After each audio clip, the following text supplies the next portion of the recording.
What you're looking at here is a very calculated risk. It is, of course, the all-new BMW 1 Series, and that risk is that it really is all new, right down to the deletion of BMW's once favoured rear-wheel drive setup.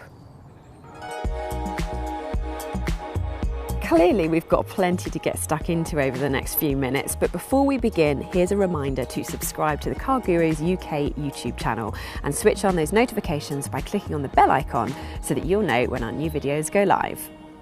Right, so where to start? Let's ignore the massive grille and instead focus on the car's proportions. It's the same length as the outgoing BMW 1 Series, but it's slightly wider and slightly taller. And the bonnet is a little bit shorter because the engine is transversely mounted, which basically means that way. And the overall stance is squat, which is particularly the case with this M Sport car because it's got 10mm lower suspension and 19-inch alloy wheels. One of the big reasons for making the BMW 1 Series now front-wheel drive is to free up some boot space. It's now a Volkswagen Golf matching 380 litres and it has this excellent folding floor which you can just move out of the way. But we're using it right now to hold these children's toys that we're going to play on later. The rear seats split and fold and there's a flat floor with only a tiny loading lip to negotiate. For the first time, the 1 Series can also be ordered with a power tailgate. It's not just the boot that's grown. BMW says the new platform gives rear passengers an extra 3.5 centimetres of legroom. And I can believe it, it definitely feels roomy in the back here. And if you're buying a BMW expecting a premium feel, then the 1 Series does not disappoint. The same applies to the quality and layout of the dashboard, which takes inspiration from the latest 3 Series. It does feel more compact in here than a BMW 3 Series, but it is far from cramped. And the driving position is excellent. There's plenty of adjustment in the seat and lots of controls. I don't think I'm going to need that one. And a bit more adjustment. That could be a while. And there's also enough adjustment in the steering wheel for reach and rake so you can get a really comfortable driving position. We still aren't entirely convinced by BMW's digital dial display. The systems in the Audi A3, Volkswagen Golf and Mercedes A-Class are much more configurable. We have no such criticisms of the infotainment system though. As standard, you get a slightly smaller screen, but this car's fitted with the larger Live Cockpit Professional system, which is part of the Tech 2 package. You can control it via touch, gesture, or the BMW iDrive buttons down here. It also comes with BMW's personal assistant. So let me show you something, because you can control some of the systems by voice. Hi BMW. Hello. What can I help you with? I'm cold. Oh, I am raising the temperature and activating your seat heating, so it will be warmer shortly. Oh, very good.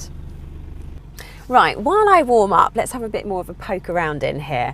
All these buttons and controls feel really good quality, as does everything else in here and what we would expect from a BMW.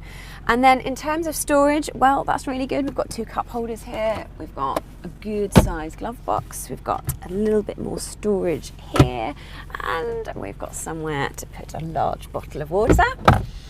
Now, although it may not be as striking as the new Mercedes A-Class with its dual screen, it's still a cut above everything else in the class.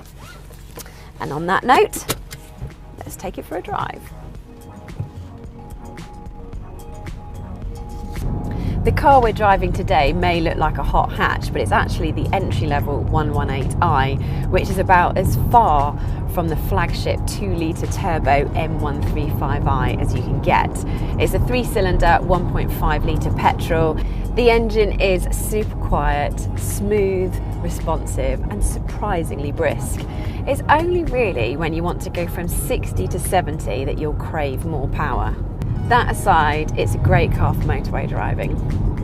The official stats say this engine produces 138 brake horsepower and 162 pound-foot of torque. That might not sound like loads, but it's enough to get the 118 from 0 to 62 in 8.5 seconds. You can get the 1 Series with an automatic gearbox, but this car's fitted with a 6-speed manual. It has a direct shift and a clear biting point on the clutch, making it really intuitive to drive. Now, considering it's on 19-inch alloy wheels, the ride actually is pretty good. And if you go for smaller rims and BMW's adaptive suspension, it's better yet. For that, you can thank the tireless work BMW has put into getting the suspension of this new 1 Series just right. A good example of this is the use of a multi-link setup on the rear instead of a torsion bar. BMW says it improves the sophistication of the ride and improves the handling because it makes the car stiffer. Now, while some of its competitors will do this on more expensive versions, BMW has fitted it to every single 1 Series.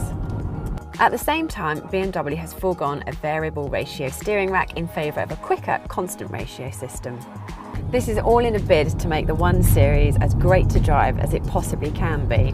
It really is a satisfying car to drive.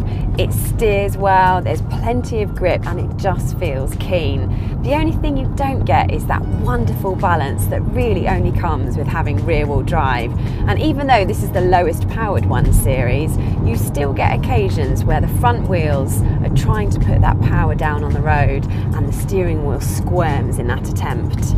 Overall, it's a really polished car and arguably better to drive than its competitors, but in terms of pure driver appeal, it doesn't stand out compared to its predecessors. Which, of course, is precisely the calculated risk BMW is taking with this car.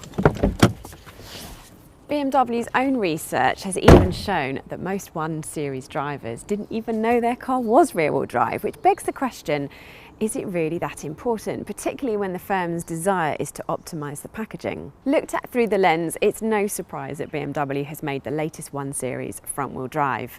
Given its heritage of building driver-focused cars, it's also probably not a surprise to hear me say that in terms of dynamics, this is probably the best a front-wheel drive family car can be. It may have lost a little of its individuality, but in ways that matter to most people, this is the best 1 Series yet. Will you mourn the demise of the rear-wheel drive 1 Series, or does this new model pique your interest? Let us know in the comments below. Please do also like and subscribe to this channel, and remember that when it comes to choosing your next car, you can easily find great deals from top-rated dealers at cargurus.co.uk.